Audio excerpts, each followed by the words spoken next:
प्रभु राम देव भगवान अल्लाह खुदा ईश आदि नाम एक ही शक्ति के हैं।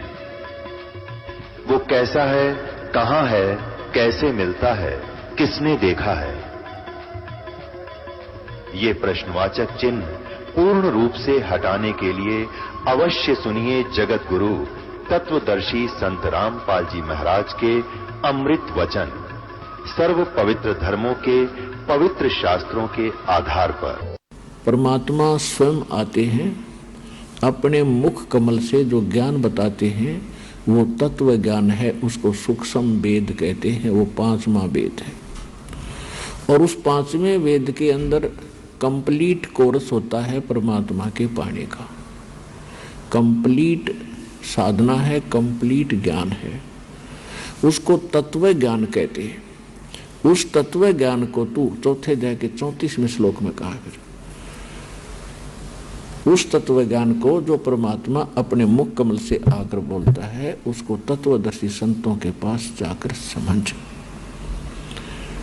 उसके अंदर बड़े विस्तार के साथ धार्मिक यज्ञों की जानकारी है, अर्थात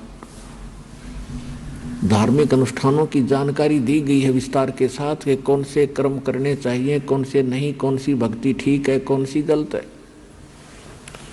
तो इससे एक बात तो ये सिद्ध हुई कि सूक्ष्म वेद के अतिरिक्त जितने भी वेद हैं, ज्ञान है, गीता है, ये कंप्लीट नहीं है। और इनकम्प्लीट से फिर लाभ क्या होगा? जैसे आप कोई मोबाइल नंबर से कोई नंबर मिलाते हो और एक नंबर ज़्यादा या कम लग जाता है तो आपका वो काम बना नहीं, रॉन्ग नंबर हो गया। ठीक इसी प्रकार अध्यात्म मार्ग के अंदर कंप्लीट ही साधना चाहिए, संपूर्ण, और संपूर्ण परमात्मा, और तभी हमारा संपूर्ण मोक्ष होगा, पूर्ण मोक्ष होगा।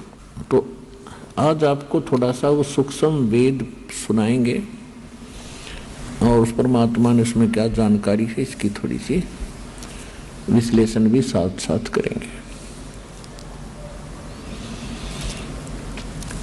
अपने आत्माओं, थोड़ा सा पहले ये बताना अनिवार्य है कि जिस ग्रंथ को आधार मानकर दास आपको अब ज्ञान सुनाएगा,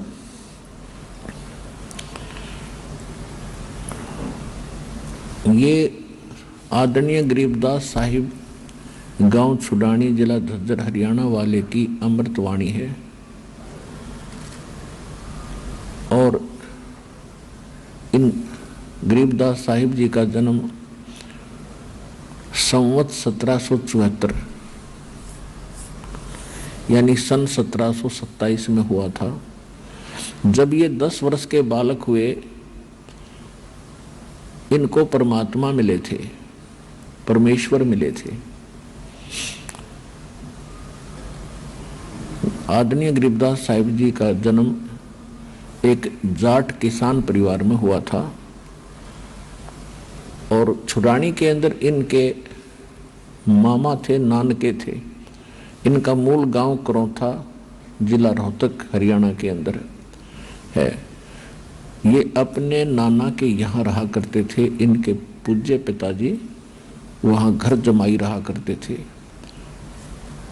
गरीबदास जी के माता के कोई भाई नहीं था, जिस कारण से उनके गरीबदास जी के पूज्य पिताजी श्री बलराम जी धनखड़ वहाँ घर जमाई रहा करते थे। वहीं इनका जन्म हुआ था 10-12 वर्ष के बाद, वहाँ रहने लगने के उपरांत। इनके जमीन बहुत थी, लगभग 1400 एकड़ जमीन थी और खेतों में उस समय गौवें बहुत रखा करते किसान लोग। 100-100, 150-150 गायें रखा करते। वर्षा हो जाती, घास हो जाता था, फसल बहुत कम होती थी, जिस कारण से पशु धन से ही वो अपना व्यवसाय चलाया करते थे, निर्वाह किया करते थे। तो गरीबदास जी जब 10 वर्ष के हुए सन 1727 में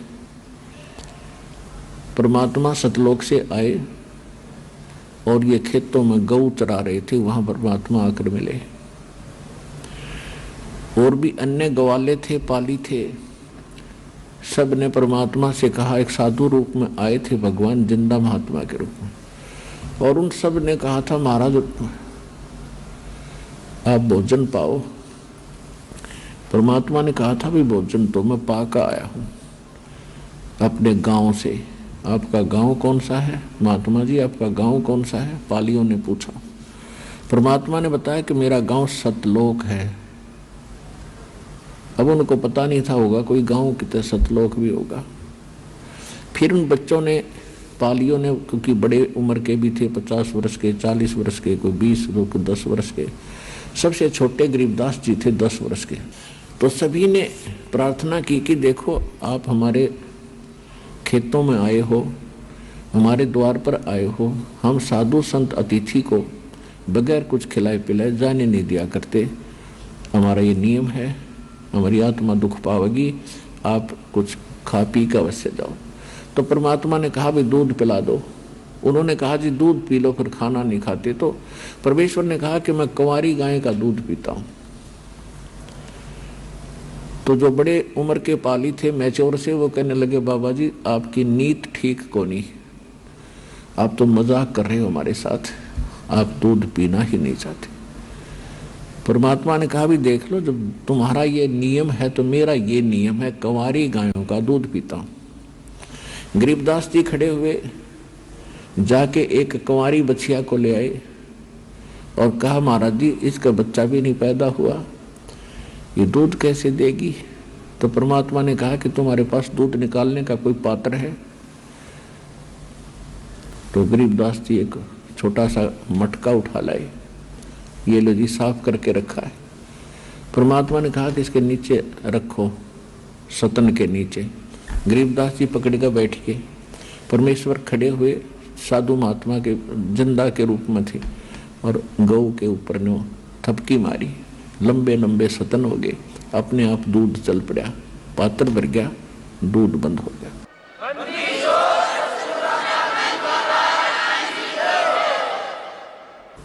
अब परमेश्वर को दे दिया, परमात्मा ने थोड़ा सा दूध पिया, फिर कहा ले पालियो पी लो बच्चों, जो प्रसाद बन गया।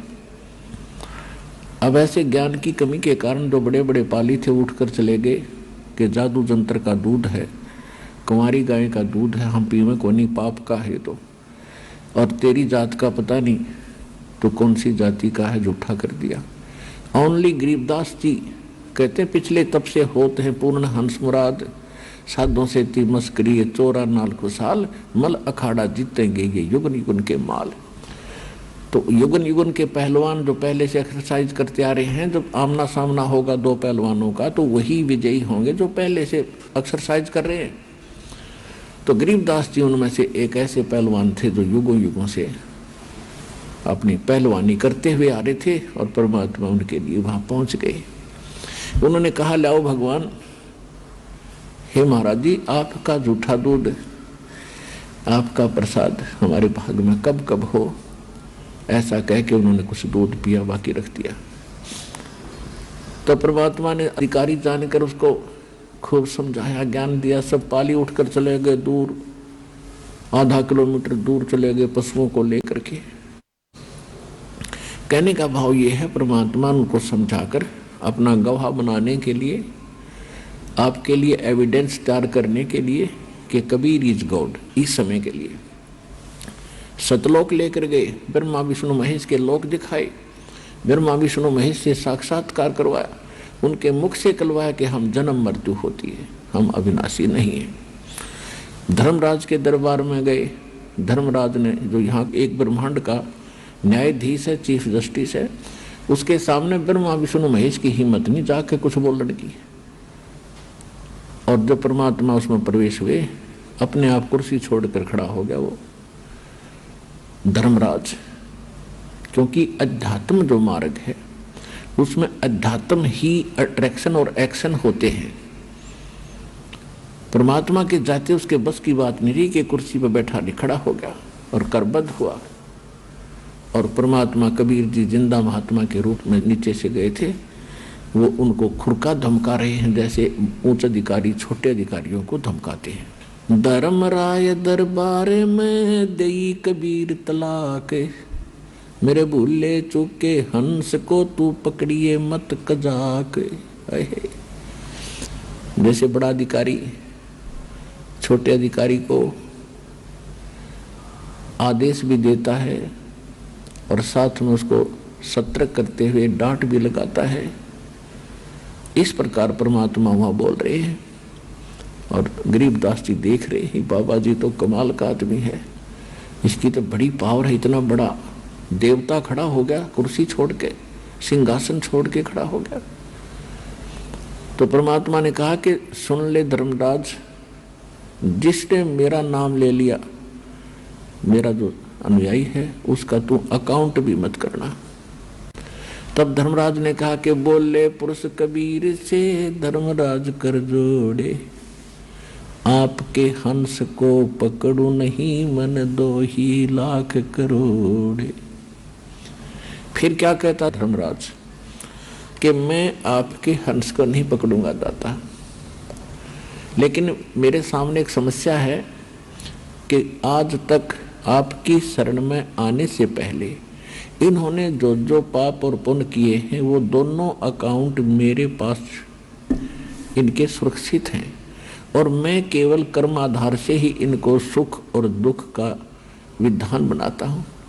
जब इनके अकाउंट में दुख है, पाप हैं, तो दुख होंगे और इनको मुझे सजा भी देनी पड़ेगी। जब धर्मराज ने ये कहा कि कर्मों से तीरथ हैं अब हैं शरण कबीर, वो तो मुझे पकड़ने पड़े और जड़नी पड़े जंजीर।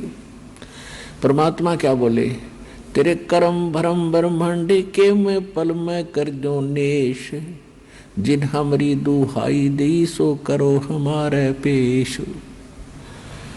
परमात्मा ने कहा कि ये कर्म तुम न करवा, इनसे उल्टा ज्ञान दे के, सारा गलत ज्ञान प्रचार करवा के, और ये कर्म भ्रम जो ब्रह्मांड के एक पल में इनके सब नष्ट कर दूंगा, मेरे पास ले आना। तेरे अकाउंट ने मेरे पास ले आना और मैं क्रॉस कर दूंगा, उसको काट दूंगा, इनके सब पाप कर्मों को, इनको सजा नहीं देना।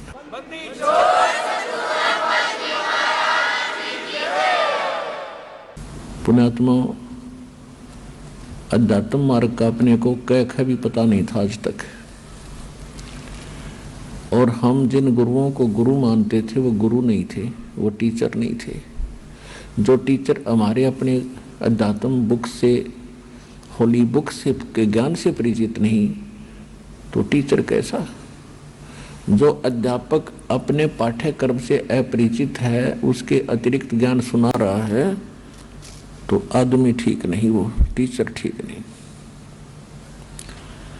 फिर परमात्मा सचखंड लेकर गए उस प्यारी आत्मा को, गरीबदास जी को वहां अपना सारा सब कुछ दिखाया, और वहां जाकर गरीबदास जी ने देखा कि एक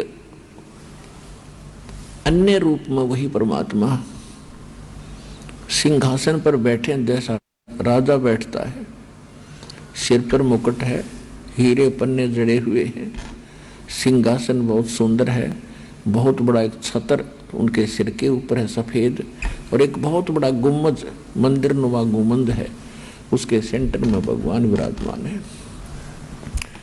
नीचे से जिंदा महात्मा के रूप में जो गए थे भगवान, वो वहां चंवर उठा करके अपने दूसरे रूप पर चंवर करने लगे, जैसे एक सेवक अपने गुरुजी पर करते हैं। तो गरीबदास जी देख रहे हैं कि भगवान तो ये है जो सामने तख्त पर बैठे, और ये बाबा जी यहाँ का कोई इनका सेवक है। इतने में वो सिंहासन पर बैठे भगवान तेजो में शरीर, यानी एक रोम में करोड़ सूर्य मिलादे करोड़ चंद्रमा, इतनी रोशनी उस मालिक की। वो खड़े हो गए और बाबा जी बैठ गए तख्त पर, उस सिंहासन पर बैठ गए, और उस चंवर को वो तेजो में शरीर वाले भगवान एज ए सेवक, सेवादार की तरह चंवर कर रहे हैं बाबा जी पे, जिंदा महात्मा के ऊपर। अब गरीबदास जी देख रहे हैं, क्योंकि बालक हैरान है कि ये बाबा जी है या भगवान है, भगवान ये है या ये है। इतने में तेजो में शरीर उस कबीर परमात्मा जो जिंदा महात्मा के रूप में थे मालिक उसमें समा गए और इतना नूर हो गया उस दाता का। तब परमात्मा ने कहा कि बेटा गरीबदास, ये जितने भी पृथ्वी पर प्राणी है, 21 ब्रह्मांड के अंदर जितने जीव हैं वो सभी यहाँ रहा करते थे। देखो सामने नीचे दिखा, उनको अलग स्थान है, वो अलग से 30 सेकंड पोर्शन सेकंड पार्ट का, तो उसमें दिखा के देखो वो सब इनके बंगले खाली पड़े हैं, कितने अच्छी इनकी शोभा है। ये भोली आत्मा गलती करके चले गए छोड़ के स्थान। अब उसको देखकर गरीबदास जी ने कहा कि भगवान मुझे यहीं रख लो, मैं नहीं जाता नीचे। परमात्मा बोले बेटा ऐसे नहीं रख सकते, आप जब यहाँ थे आप भक्ति से परिपूर्ण थे और सब इच्छा से गए हो, अब मैं आपको अपनी इच्छा से लाया हूँ। आप नीचे जाओ, मेरे गवाह बनो कि कौन परमात्मा है, आपने आँखों देख लिया है, ब्रह्मा विष्णु महेश से आपकी मुलाकात करा दी है, जिसको नीचे के व्यक्ति सुप्रीम पावर मानकर धोखा खा रहे। और ये धर्मराज था जो सबका न्याय लेखा जोखा करता है, जो आप अभी आपसे मुलाकात कराई थी, और इसको मैंने आदेश दे दिया, दे रखा है, मेरा जो भक्त हो जाएगा ये अकाउंट नहीं करे उनका, वो मेरे को पास आएंगे, अन्यथा देखो वो कैसे उन नरक में डाल रखे हैं, किसी को कहीं सजा दे रहा है, ये यही दिलाता है। और जो मेरी शरण में आ जाता है ना, फिर ये काल के दूत उसको सताते नहीं। और जाओ तो आप मेरे गवाह बनो बेटा, आपके भाई बहन बहुत दुखी हो रहे हैं, और कलयुग के अंदर एक ऐसा समय आएगा, मेरा इस काल के साथ वायदा हुआ है और इसने स्वयं कहा है कि कलयुग में कितने जीव ले जाना। तो जब कलयुग की बिचली पीढ़ी शुरू होगी तब मैं सबको पार करूंगा, और उसके लिए ये आपके गवाही की आवश्यकता पड़ेगी कि हु इज गॉड, परमात्मा कौन है। तो गरीबदास जी को समझा बुझा के वहां से तैयार किया और बताया कि मैं 120 वर्ष काशी में भी रहा था, बनारस में, लेकिन ये भोली आत्मा मुझे पहचान नहीं सकी, और आप जाना मेरी गवाही देना। परमात्मा ने उनके अंदर वो अमृतवाणी फीड कर दी, जो 600 वर्ष पहले परमेश्वर ने कहा था धर्मदास जी को कि 12वां पंथ जो कबीर पंथ से चलेगा वो गरीबदास का होगा, और उस 12वें पंथ के प्रवर्तक यानी गरीबदास जी 1774 में उनका जन्म होगा। तो उनके द्वारा मेरी महिमा की अमृतवाणी पुनः प्रकट होगी यथार्थ ज्ञान की, क्योंकि वो बीच के अंदर जो काल के एजेंट संत आएंगे कबीर पंथ में, वो कबीर सागर में कुछ फेर बदल कर देंगे, अपनी सूझबूझ से वो उसको काट छांट कर सकते हैं। इसलिए इस यथार्थ ज्ञान को पुनः जीवित रखने के लिए, पुनः प्रदान करने के लिए गरीबदास जी के माध्यम से ये तत्व ज्ञान फिर से मालिक ने दिया, जो दास अब आपको सुनाने जा रहा है।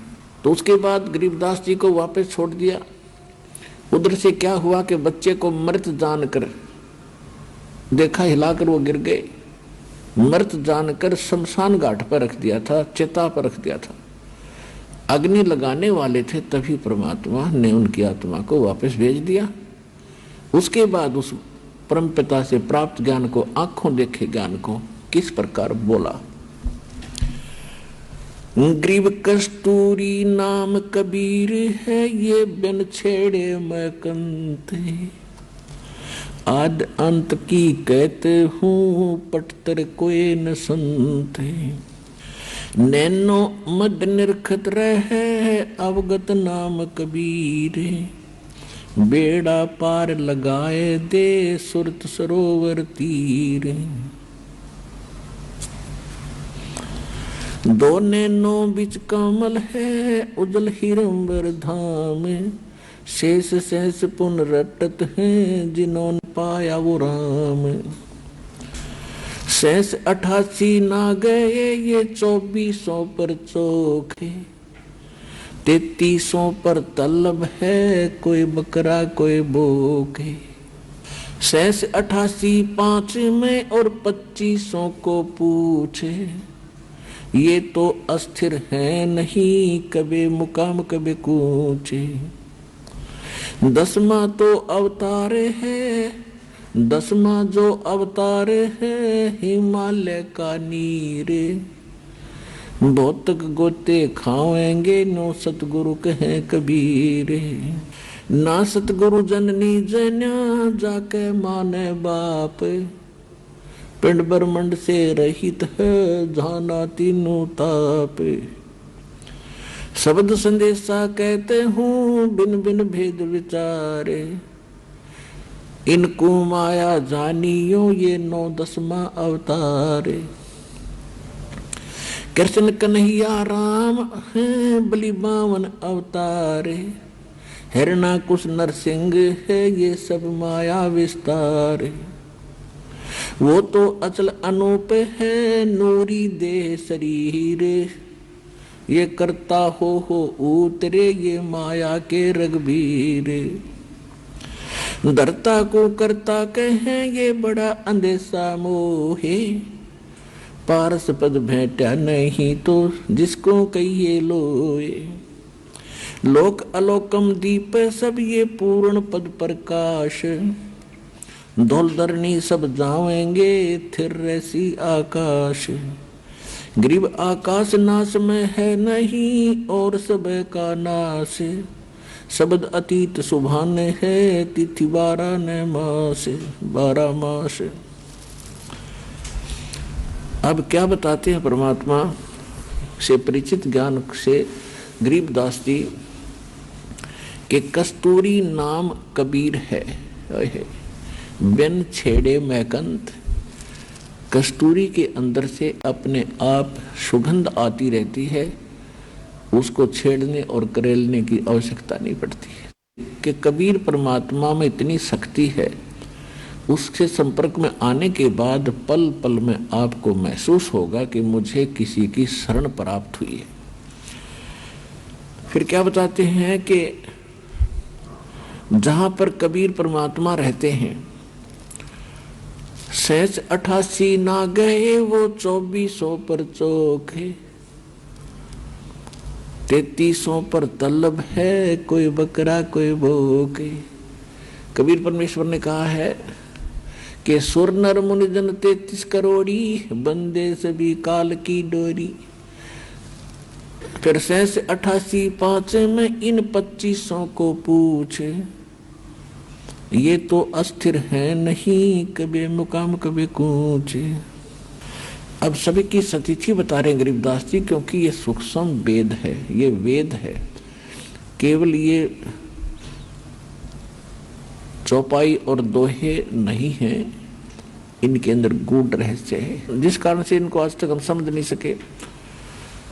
इसमें क्या बताना चाहा है कि 88,000 ऋषि और 33 करोड़ देवता, और जिनको आप 9 अवतार 10 अवतार कहते हो, किसी को 24 और 25 अवतार कहते हो, ये सभी नाशवान हैं। इनकी जन्म मृत्यु होती है, ये अस्थिर नहीं है, स्थायी नहीं है, ये नित्य नहीं है।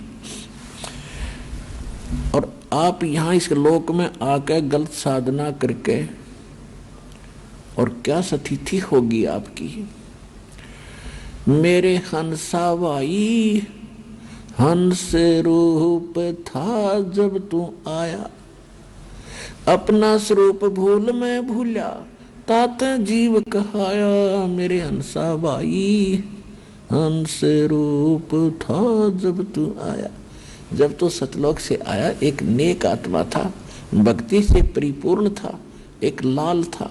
अब तू इस काल का फंस गया। इसने पहले तो आपको रखा ऊपर ऊपर स्वर्ग महास्वर्ग ब्रह्म लोक में।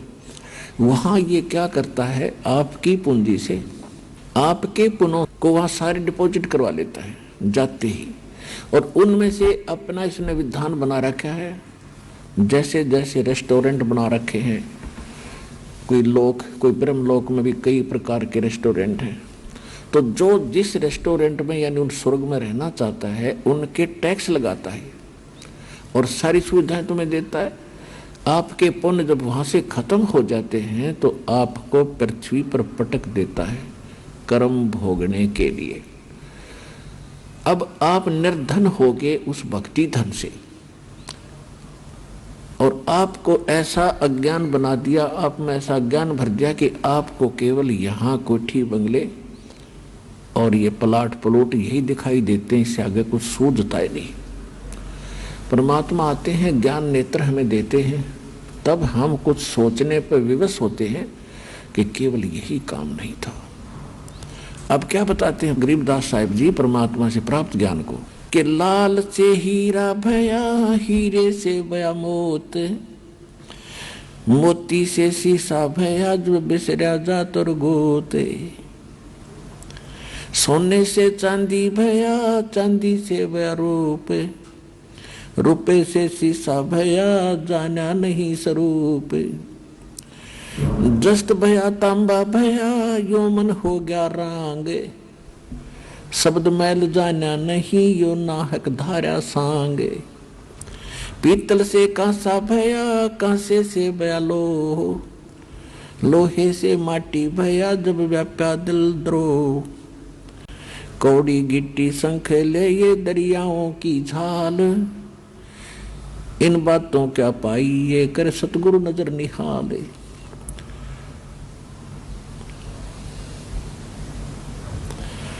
अब क्या बताते हैं कि जब तू वहां से आया लाल था, पहले आपको ब्रह्मलोक में रखा, फिर नीचे ब्रह्मा विष्णु महेश के कोम स्वर्ग है उनमें, फिर कोमन स्वर्ग में आपकी पूंजी कम करते करते फिर आपको पटक दिया पृथ्वी पे। लाल से हीरा भया, हीरे से भया मोती, मोती से शीशा भया, जो बिसरा जात और गोती। यानी आप अपने जात और गोत को भूल चुके हो। कैसे? जीव हमारी जाति है ये मानो धर्म हमारा, हिंदू मुस्लिम सिख ईसाई कोई धर्म नहीं है न्यारा। हमारा जो धर्म है और हमारी जाति कौन सी है, आप यहाँ डिवाइड हो गए। फिर मूल ज्ञान में परमात्मा बताते हैं कि आप अपने मूल स्थान को भूल गए। आप कहाँ रहा करते थे, आप वहाँ कितना सुख था। तो इसको कहते हैं जात और गोत को भूलकर आप अन्य ही क्रियाएं कर रहे हो जो शोभनीय नहीं है। अब क्या बताते हैं, सोने से चांदी भया, चांदी से भया रूप रुपया, रुपये से शीशा भया, जब जाना नहीं स्वरूप। जस्त भया तांबा भया, यानी कति गिरता गिरता गिरावट में पशु पक्षियों तक की योनि तूने प्राप्त कर ली। इसका भावार्थ यह है। और किस लिए? शब्द महल जाना नहीं, ये नाहक धारा सांग। स्वांग हमारा जो ओरिजिनल बॉडी अन्य है, आज हमने मनुष्य का स्वांग कर रखा है, किसी ने स्त्री का, किसी ने पुरुष का। फिर हम गधे का स्वांग करेंगे मनुष्य जीवन समाप्त करके, भक्ति ठीक ना होने से। फिर हम गधे का स्वांग करेंगे, फिर कुत्ते का स्वांग भरेंगे, यानी ऊपर का कौर बदल लेना स्वांग कहलाता है। इससे बचने के लिए क्या बताया है, घट में शोक सिलसिला, ये सूतक बड़ा अंधेर, ये दम गिनती के दिए भाई, फेर सके तो फेर। अब क्या बताते हैं परमात्मा के घट में शोक सिलसिला और सूतक बड़ा अंधेर, और ये दम गिनती के दे रखे हैं, इनमें भक्ति कर सकता है तो कर ले। जैसे कई भक्त कहते हैं कि ऐसे ऐसे हमें बहुत सा काम है, ऑफिस में बहुत काम रहता है, बैंक में लगे सारा दिन टाइम ही नहीं मिलता है, और घर आते हैं तो और कई प्रकार की समस्याएं होती हैं। कहते हैं बुढ़ापे में भक्ति करेंगे, अभी तो बहुत से काम करने हैं। परमात्मा कहते हैं इस मनुष्य शरीर के अंदर जीव को चांस मिला है परमात्मा पाने का, और ये अटपट करके आप इसको बर्बाद करना चाहते हो तो आपको ज्ञान नहीं है बिल्कुल भी। क्या बताते हैं कि घट में शोक सिलसिला और सुत तक बढ़ा अंधेर। अज्ञानता के कारण आपकी एक समस्या खत्म होती है, दूसरी तैयार हो जाती, कर लेते हो। उसको ऐसे करना था, उसको ऐसे करना था, वो कहाँ गया, उसको ऐसे हो गया, अब हानि होगी, अब मुझे लाभ हो गया, लाभ हो गया तो कुछ और तैयार करूँगा। परमात्मा कहते हैं ये गिनती के श्वास हैं आपके, गिन कर डाल रखे, एक श्वास भी आपको एक्स्ट्रा नहीं मिलेगा। और जिस दिन वो श्वास पूरे हो जाएंगे, आपकी कोठी, आपके बंगले और ये कार, ये परिवार न्यू का न्यू रह जाएगा। आप कहीं कुत्ते बनकर और दूम लगा कर घूम रहे होगे। तो परमात्मा कहते हैं अगर कुछ किया जाता है तो इसी में करना पड़ेगा। जिससे फ्री होकर फिर भक्ति की सोच रहे हो, यह महागलती आपकी। क्योंकि परमात्मा ने स्वयं आकर के लीला की थी, एक दुल्हे का काम कराया और एक गृहस्थ जीवन जीकर दिखाया। बाकी उनके कोई पत्नी नहीं थी परमात्मा कबीर जी के, और न उनके कोई माता पिता थे और न ही उनके पुत्र पुत्री थी। पुत्र पुत्री तो उन्होंने 2 मुर्दों को जीवित किया था किसी परिस्थितियों में, कि ताकि ये भोले व्यक्ति मुझे पहचान सकें कि मैं गॉड हूँ, भगवान हूँ। और नीरू नीमा जो माता पिता थे उनको कमल के फूल पर परमात्मा सतलोक से आकर प्रकट होकर प्राप्त हुए थे। ये इतना परिवार था उनका। तो हमें ये बताना चाहते हैं कि आपका भूल लाग रही है कि अब तो बहुत काम है, फिर देखूंगा, या गलती मत कर। अब क्या बताते हैं, घट में शोक सिलसिला ये सुत तक बड़ा अंधेर, और ये दम गिनती के दिए तू फेर सके तो फेर। कि ये तो भाई शोक सिलसिला ये चलता ही रहेगा, कभी कुछ हो रहा है, कभी कुछ हो रहा है। और परमात्मा की शरण में आने के बाद फिर वो आपके इन सभी पाप कर्मों के दबाव को कम कर देंगे। उसके लिए उदाहरण दिया है कि एक SHO पुराने समय में एक दरोगा अपनी घोड़ी पर बैठ कर किसी दूसरे गांव में जा रहा था किसी कार्यवश। जून का महीना, हरियाणा राजस्थान का यह क्षेत्र। आगे एक किसान रहट से पानी निकाल रहा था, बैलों को चला रखा था, एक कोल्लू की टाइप का होता था। नीचे से बाल्टियां बांध कर पानी बाहर निकाला जाता था, बैलों से उसको चलाया जाता था। तो उस समय ऐसे ही ये टेक्निक होती थी। बाल्टियां बांध रखी थी पीपे की, और लकड़ के वो लठ एक पाट बना रखी थी जिसको बैलों से घुमाया जा रहा था। तो वो सारा ही शोर बहुत करता था, उसमें ची चू चू चू बहुत होती थी। अब दरोगा जी को प्यास लगी, दोपहर 12 बजे का समय, उधर से घोड़ी भी प्यासी थी। तो उसने देखा कि सामने पानी निकाल रहा है किसान, वहां पानी पीऊंगा और घोड़ी को पिलाऊंगा। अब वो निकट आया घोड़ी सबके ऊपर बैठकर, तो उसमें वो शोर हो रहा था रेट चलने से, चू चू ची ची चू चू। तो दरोगा ने कहा उस किसान से कि किसान, इस चू चू को बंद कर, मेरी घोड़ी बिदक रही है। वह घोड़ी भाग रही थी वापस।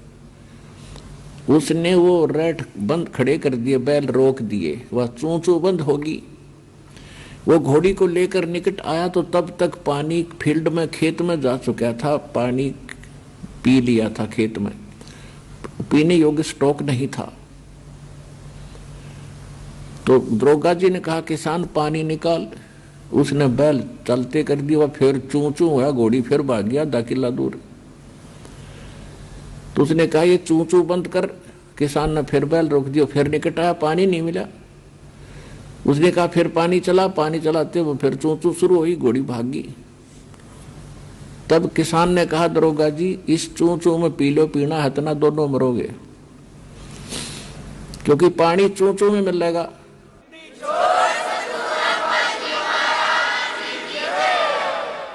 तो पुण्यात्माओं, इस काल ने आपके यहाँ चू चू ला रखी है। इस चू चू में पी गए तो पी गए, ना तो फिर दुर्गति भारी हो जाएगी।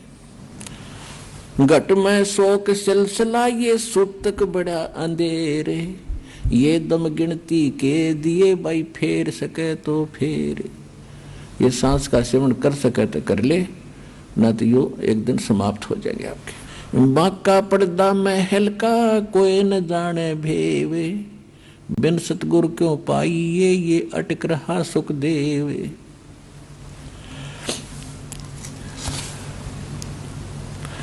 बाके पर्दे हम गए भाई सतगुरु के उपदेश, शिव ब्रह्मा विष्णु रटत हैं पार न पावे शेष।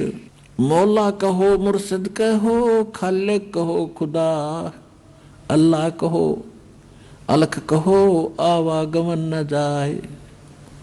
जय गोपाल दंडवत करो चे पैरों पड़ प्रणाम, पर दुआ करो दिल पाक से ये असल सलाम। परमात्मा कहते हैं कि ऊपरले मंत्र आप अन्य जो भी साधना करते हो या प्रणाम करते हो उसके लिए बताया है कि हृदय से प्रणाम करो, तब आपको प्रणाम यज्ञ का फल मिलेगा। कुल का खामिंद एक है दूजा नहीं गंवारे, सबका मालिक एक है दो नहीं है। और दो कहे सो दोज की फिर पकड़ा जा दरबार। अब क्या बताते हैं परमात्मा, कबीर पुरुष सिर मुकट है कोट भानु उजियार, वो दाता जग मंगता वो समर्थ सृजनहार। गरीबदास जी बता रहे हैं कि कबीर पुरुष सिर मुकट है। परमात्मा सतलोक में बैठे हैं सिंहासन पर, उनके सिर पर मुकट है और कोटि करोड़ सूर्यों जैसा उनकी प्रकाश है। कबीर पुरुष सिर मुकट है कोटि भानु उजियारे, वो दाता जग मंगता वो समर्थ सृजनहारी। वो सब का दाता, उसके अतिरिक्त सभी जितने देवी हैं देवता हैं ब्रह्म पर ब्रह्म, और ये ब्रह्मा विष्णु महेश राजपाट राजा प्रजा ये सभी मंगते हैं उस परमात्मा के याचक हैं। और वो समर्थ दाता सबका सृजनहार और सबको सब कुछ देने वाला दाता है।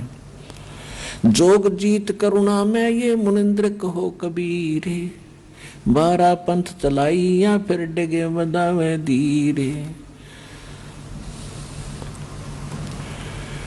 सब रावण राज तपक 14 सही रपती कोट असंख्य, जा हृदय सतनाम नहीं वो राव नहीं वो रंग। अब गरीबदास जी क्या कह रहे हैं कि जिसके पास पूरी पृथ्वी का भी राज्य हो और वो भक्ति नहीं कर रहा है तो वो राजा नहीं है, वो तो एक रंक व्यक्ति है, रंक अध्यात्म मार्ग का। और उससे अधिक बताया है कि राम रटत दारिद्र भलो, दारिद्र माने निर्धन व्यक्ति, और चाहे टूटी हो घर की छान, वो सुंदर महल किस काम के, जहां भक्ति नहीं भगवान। पूरी पृथ्वी के प्रधानमंत्री राष्ट्रपति से एक मजदूर करोड़ों गुना अच्छा है उस मालिक की नजरों में जो सत भक्ति कर रहा है। वो कंगाल है, वो साहूकार है, वो भक्ति वाला।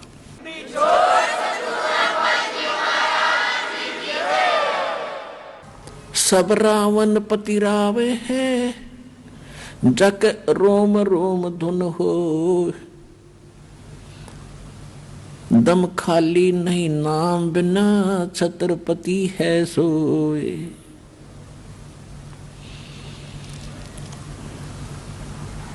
हम सुल्तानी नानक तारे दादू को उपदेश दिया, जात जुलाहा भेद न पाया वो काशी माहे कबीर हुआ।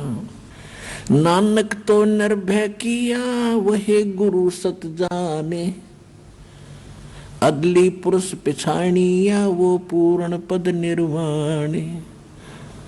दत्ता जिया को मेले दक्षिण बीच दयाले, सुक्का खूट हरा हुआ वो ऐसे दीन दयाल। दादू को सतगुरु मिले वो दही पान की पीक, बूढ़ा बाबा जिसे कहें ये दादू की नहीं सीख। दादू के सिर पर सदा वो अदली असल कबीर, टक्कर मारी जद में ले फिर सांभर के तीर। दादू ध्यान उल्लंघिया 3 दिवस 3 रात, आगे से आगे में ले वो शब्द स्नेही साथ। आसन अचल कबीर हैं ये सबके सतगुरु एक, ब्रह्मांड 21 समझ ले ये दुमे के सिरेख। देही को सतगुरु कहे ये सब धुंधर ज्ञान, 4 दाग आवे नहीं वाको सतगुरु जान। दादू का पिंजर पड़ा और नानक की देह, इनमें सतगुरु कौन सा हमको बड़ा संदेह। अब क्या कहते हैं गरीबदास साहिब जी बता रहे हैं परमात्मा से प्राप्त ज्ञान से कि देही को सतगुरु कहें ये सब धुंधर ज्ञान, यानी ये बॉडी जो ऊपर है इसके नीचे एक और बॉडी है सूक्ष्म शरीर। वो सूक्ष्म शरीर के अंदर हम जो भी साधना करते हैं उससे वो सूक्ष्म शरीर चार्ज होता है, और जो गुरु पद पर होते हैं सतगुरु होते हैं तो जो अंदर जो शरीर है उसमें उनकी शक्ति होती है। ऊपर के शरीर को तो ऐसा समझो जैसे सर्प कांचुली छोड़ जाता है, ये ऊपर की कांचुली है, अंदर वो सर्प अलग था। तो ये ऊपर जो बॉडी सूक्ष्म आपको दिखाई दी है जो माता पिता से हमें प्राप्त हुआ है, ये तो एक कांचुली समझ लो सर्प वाली, और इसके अंदर ओरिजिनल शरीर है वो है सतगुरु, और उस शरीर में वो शक्ति युक्त है। ऊपर से चाहे उसका उस 5 तत्वों का बॉडी कैसा ही लगता हो आपको, चाहे ये पुराना हो, टूटा फूटा हो, काला हो, पीला हो, सफेद हो, लेकिन अंदर जो वस्तु है वो है सतगुरु जो इस बॉडी के अंदर है। देही को सतगुरु कहे ये सब धुंधर ज्ञान, 4 दाग आता नहीं वाको सतगुरु जान। इसके अंदर जो शरीर है वो 4 दाग माने जैसे 4 प्रकार से अंतिम संस्कार करते हैं। कोई तो जमीन में गाड़ देता है, कोई अंतिम यानी सवा कर देता है, जलाता है, कोई वैसे जल प्रवाह कर देते हैं, कोई वैसे एक मचान बना कर ऊपर डाल देते हैं, पशु पक्षी खा लेते हैं। कहते हैं वो जो शरीर आपका अंदर जो शरीर सतगुरु है जो अंदर इस बॉडी में वो है उसका शरीर, और वो उस 4 दाग में नहीं आता। देही को सतगुरु कहे ये सब धुंधर ज्ञान, 4 दाग आता नहीं वाको सतगुरु जाने। फिर कहते हैं खोड़ पड़ी तो क्या हुआ, अगर ये शरीर छोड़ गया सतगुरु, कहते खोड़ पड़ी, और आप भी जो भक्ति करके जाओगे सभी के लिए कह रहे हैं, खोड़ पड़ी तो क्या हुआ ये झूठी सब पटीट, पक्षी उड़ गया आकाश को और चलते कर गया बीट। ये बॉडी जो आज आपको नजर आती है तत्व ज्ञान से आपको ऐसा महसूस होगा जैसे कौवा पक्षी उड़ते समय बीट करके चला जा, ये इतनी सी बॉडी है बस, और पक्षी अलग है। यानी इसको समझने के लिए उदाहरण दिया है कि जैसे सर्प ने कांचुली छोड़ दी है, तो सर्प वो कांचुली सर्प नहीं, उसके अंदर थी वास्तविक वस्तु। इसी प्रकार आप यहाँ से जाओगे जब आपकी भक्ति आपकी साधना से आपका सूक्ष्म शरीर इतना चार्ज हो जाएगा कि उस समय आपको इससे निकलने में बहुत आसानी रहेगी, और उस भक्ति से आपके दिल में इतनी दृढ़ता आएगी आपको मृत्यु का शोक नहीं होगा। ये जीव के बस की बात नहीं होती। एक तो बगैर मतलब की टेंशन करके बैठ जाए, वो दुखी हो रहा है, अरे एक ऐसा व्यक्ति होता है कुछ दिक्कत आ जाए तो भी टेंशन नहीं उसको, तो पिछले संस्कारों से उसमें ऐसी उसका धीर है, उसके धीरज है।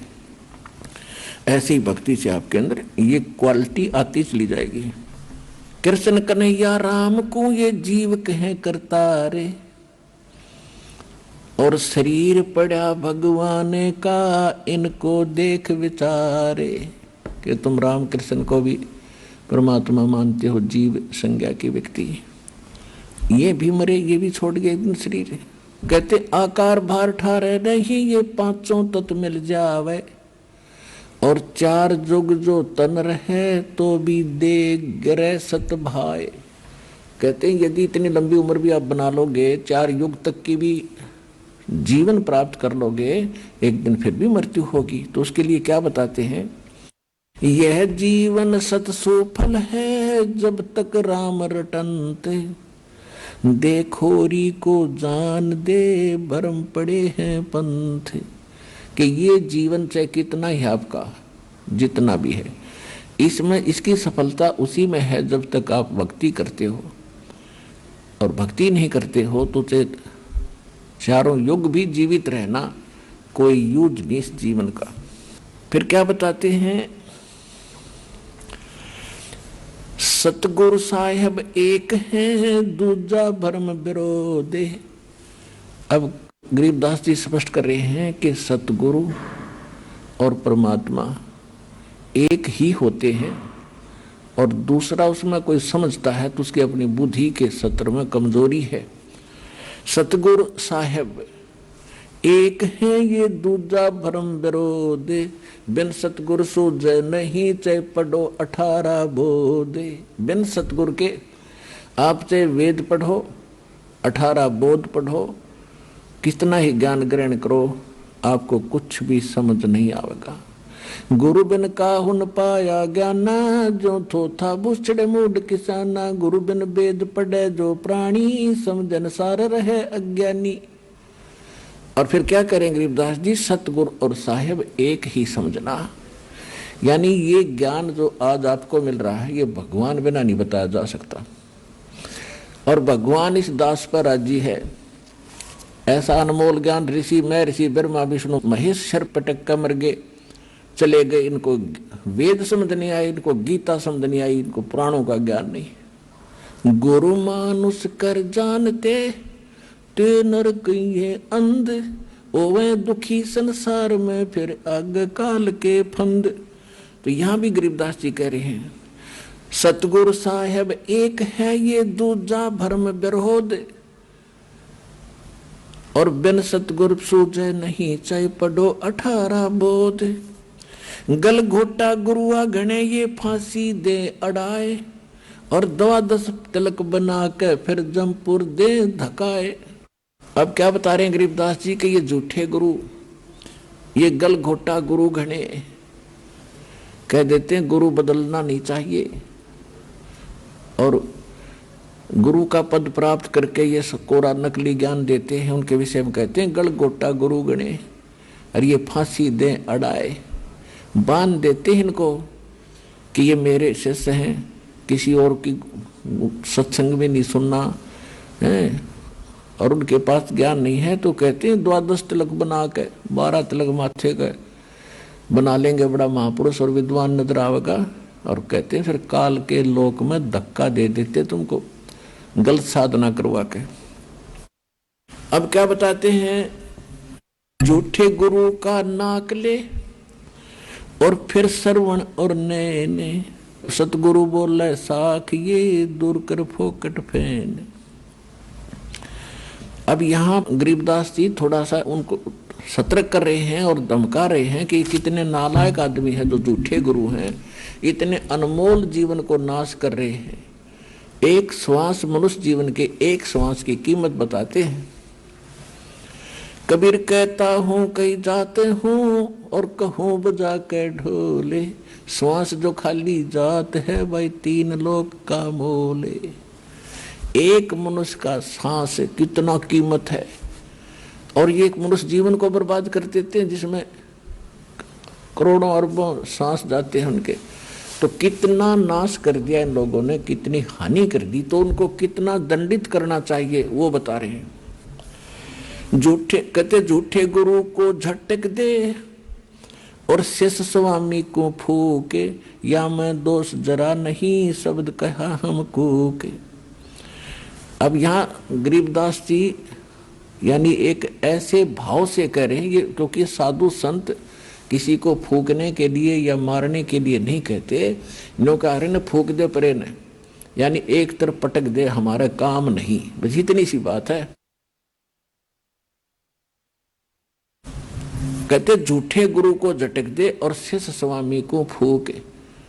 गरीबदास जी कहते हैं कि चातुर प्राणी चोर हैं, ये मूड मुग्ध हैं ठोठे, संतों के नहीं काम के, इनको दो गड़जोटे। कि ये चतुर प्राणी हैं जो अटपट करके गुरु बन गए, भोली भाली आत्माओं को फंसाए बैठे हैं। और हम इतना क्लियर ज्ञान बता रहे हैं, स्पष्ट कर रहे हैं, प्रमाण बता रहे हैं और आंखों देखा भगवान का ज्ञान बता रहे हैं, और फिर भी ना स्वामी मानने को तैयार है, ना उनके शिष्य मानने को तैयार है। तो उसके विषय में कहा है कि झूठे गुरु को झटक दे, पड़ा रहने दे उसने, और शिष्य स्वामी को फूक, यानी उनको पड़ा रहने दे। ना मानते तो समझाने का फर्ज बनता है, उनके साथ खसे नहीं। या मैं दोष जरा नहीं शब्द कहा हमको, सतगुरु सतगुरु क्या कहे, ये शब्द अतीत पहचाने, रोम रोम में तेज है, कोट सूर ससिभान। गरीबदास जी कहते हैं झूठे गुरु का लीतर लावे और घरते काट घसीटे, और या के पीटे पाप नहीं है, उसने निश्चय पीटे। पीटन का अर्थ है कि उसको स्वीकार नहीं करे, उसकी बातों में नहीं आवे, और उसको फिर घर पे आने से भी विरोध करे कि बस तेरे दिन आपने हमारा नाश कर लिया, खाना खाओ और जाओ। इतना सा उसके साथ लगाव रखे। आइए अब हम उन श्रद्धालुओं के अनुभव जानते हैं जो जगत गुरु तत्वदर्शी संत रामपाल जी महाराज जी से दीक्षा प्राप्त कर चुके हैं तथा उनके द्वारा बताए गए भक्ति मार्ग पर चल रहे हैं। सर नमस्कार। नमस्कार जी। सर क्या नाम है आपका? मेरा नाम शिव प्रताप मिश्रा है। सर आप कहाँ से आए हैं? हम गोपालगंज बिहार से रहने वाले हैं। कटिया थाना पड़ता है और गांव भटवा बाजार पड़ता है। अभी हम मुंडिया यहीं लुधियाना में हैं। सर संत रामपाल जी महाराज जी से नाम दीक्षा लेने से पहले आप क्या भक्ति साधनाएं करते थे? ओम नमः शिवाय का मेरे को मंत्र मिला था गांव वाले गुरु से। उसके बाद मैं पुरातन ध्यान योग आश्रम लुधियाना में नामदान लिया। 10-12 साल भक्ति किया, कोई लाभ नहीं मिला मेरे को। फिर मेरे को किसी ने बताया तो आसाराम बापू से नामदान लिया। 10-12 साल वहाँ भी भक्ति किया, लेकिन कोई लाभ नहीं। हम नीचे की तरफ जाते ही रह गए। सर जैसा कि आपने बताया कि आप अलग अलग पंथों में गए, आपने वहां पर भक्ति साधना की, लेकिन कहीं से आपको कोई लाभ नहीं मिला, आपका स्तर लगातार गिरता गया। तो सर हम आपसे ये जानना चाहते हैं कि संत रामपाल जी महाराज जी के बारे में कैसे पता चला आपको? संत रामपाल जी टीवी पर देखते थे, लेकिन हमें उतना पता नहीं था। लेकिन जब संत रामपाल जी द्वारा लिखित एक ज्ञान गंगा पुस्तक मैंने पढ़ा तो अंदर का समझिए अंधकार ही दूर हो गया और मैं लालायित हो गया कि कब नामदान लूं। फिर नामदान मेरा हुआ और मेरे जिंदगी में बहुत बदलाव हुआ। सर आप संत रामपाल जी महाराज जी की शरण में कब गए? संत रामपाल जी महाराज के शरण में हम 2016 में गए। सर लेकिन संत रामपाल जी महाराज जी 2014 से ही जेल में है, तो फिर आपने 2016 में नाम दीक्षा कैसे ली? हमने जेल को थोड़े देखना, हमने वो क्या दे रहे हैं संत रामपाल जी गुरु महाराज हमारे क्या दे रहे हैं, वो तो हमारे परमात्मा के रूप हैं। देखा मैं कि यहाँ करोड़ों आदमी उसका लाभ ले रहा है, तो मैं कहा अब तो पके आम की तरह हैं, तो मैं सोचा कि इसका लाभ लेना चाहिए। सर हम आपसे जानना चाहते हैं संत रामपाल जी महाराज जी क्या ज्ञान देते हैं, क्योंकि संत रामपाल जी महाराज जी कबीरपंथी संत हैं और हिंदुस्तान में और भी बहुत सारे कबीरपंथी संत हैं। तो सर आप संत रामपाल जी महाराज को और अन्य कबीरपंथी संतों से कैसे अलग पाते हैं?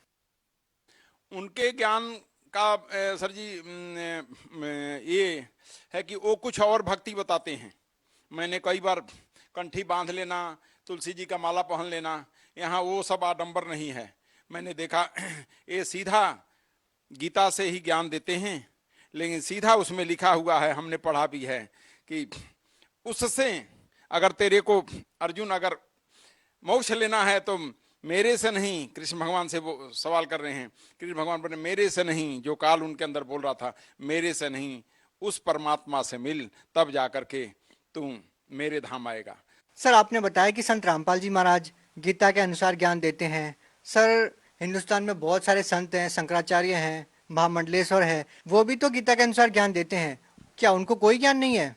सर जी अब इतना हमारे को पूरा तो ये नहीं पता, लेकिन ये पता है कि वो लोग खिचड़ी वाला ज्ञान देते हैं, लोगों को भटकाते हैं। एक मेरे हिसाब से वो कमाने का रास्ता बनाए हैं, लोगों को भटकाते हैं, सही मार्ग नहीं बताते हैं, लोग भटक रहे हैं करोड़। क्या संत रामपाल जी महाराज जी सही ज्ञान देते हैं? बिल्कुल सही देते हैं।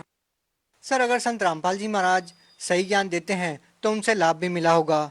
सर, हम आपसे जानना चाहते हैं, आपको संत रामपाल जी महाराज जी से नाम दीक्षा लेने के बाद क्या लाभ मिले? संत रामपाल जी महाराज से नाम लेने के बाद हमारी शुगर से बहुत परेशानी थी। मेरे को लगता नहीं था कि मैं बचूंगा। मेरा परिवार बहुत ही नीचे जा रहा था, आर्थिक इनकम बहुत ही नीचे थी, मेरा हालत बहुत था। मेरे को लग रहा था कि अब बचेंगे नहीं, लग रहा था कि मैं सुसाइड करूं। लेकिन महाराज जी की कृपा हुई, संत रामपाल जी की कृपा हुई और धीरे धीरे भक्ति करते गए, कृपा बरसती गई। मैं सुनता था कि धरती का सुख तो परमात्मा संत रामपाल जी रोंगा के रूप में देते हैं, लेकिन मेरे को तो बहुत कुछ मिल रहा है। मेरे को लग रहा है कि बहुत कुछ ही हमारी जिंदगी। सर, और क्या लाभ मिले? हमारे जो बच्चे थे उनको काम नहीं मिल रहा था और ना घर में कोई बरकत हो रही थी, ना हमारी नौकरी मिल रही थी, कोई काम नहीं चल रहा था। बिल्कुल हम 10-10 रुपया के लिए मोहताज थे। लेकिन आज संत रामपाल जी की असीम कृपा हुई कि जो हमारे बच्चे भी सही रास्ते में चल रहे हैं और हमें भी नौकरी मिली और हम बिल्कुल तंदुरुस्त हैं, कोई दिक्कत नहीं है। परमात्मा की कृपा हुई। मैं बहुत ही, जब इनके संत रामपाल जी के शरण में आने के पहले बहुत ही कर्जदार था, बहुत परेशान था। लोग ताला मारने आते थे, कर्जा नहीं हमारे से दिया जाता था, बार बार कहते थे ताला मार देंगे, खाली कर देंगे। लोग, हमारा रिश्तेदार सब कोई मुंह मोड़ चुका था, कोई साथ देने को तैयार नहीं था।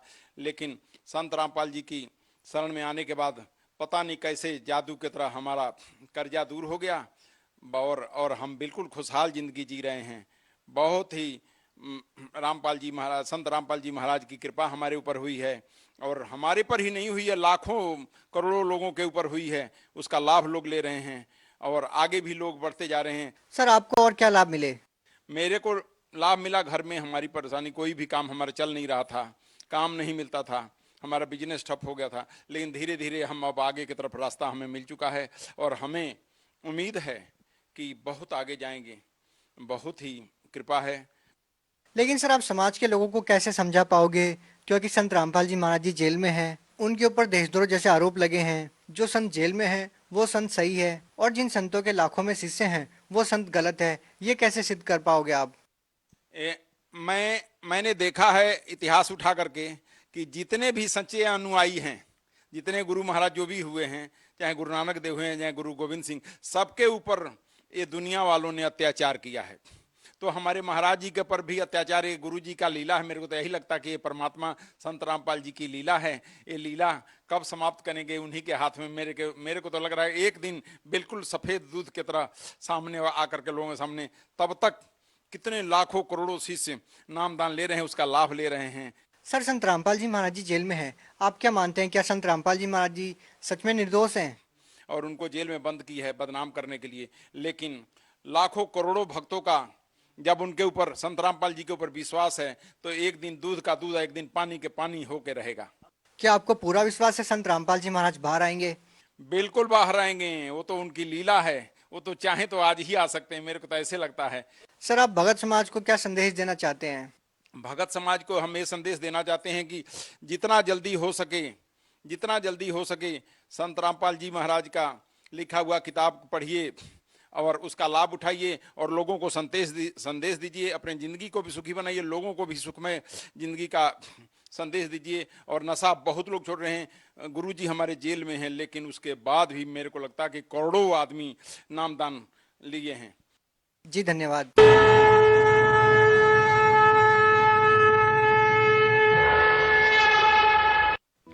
आप सुन रहे थे जगत गुरु तत्वदर्शी संत रामपाल जी महाराज के मंगल प्रवचन। अधिक जानकारी के लिए